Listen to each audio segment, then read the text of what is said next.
Test ক্রিকেটের জৌলস ধরে রাখতে ২০০ কোটি টাকার তহবিল গঠন করে আইসিসি। আগামী বছর থেকে ম্যাচ ফি হবে ১২ লাখ টাকা। ক্রিকেট বিশ্বে টি-20 কিংবা টি10 ম্যাচগুলো সমর্থকদের আগ্রহের কেন্দ্রবিন্দুতে থাকে, কারণ ৪ ছক্কার ফুলঝুরি আর উইকেটের পতন। বিশ্বজুড়ে ফ্র্যাঞ্চাইজি ক্রিকেটের দাপুটে দিন দিন জৌলস হারাচ্ছে টেস্ট ক্রিকেট।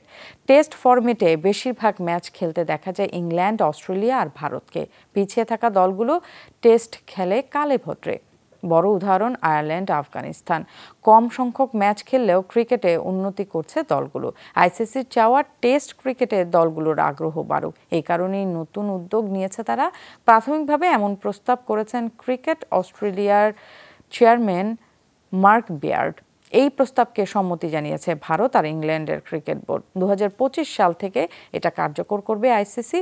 এই প্রকল্পের বাইরে থাকবে ইংল্যান্ড, অস্ট্রেলিয়া আর ভারতের ক্রিকেটাররা, কারণ পর্যাপ্ত পৃষ্ঠপোষকতা থাকায় তাদের উপার্জন বেশি।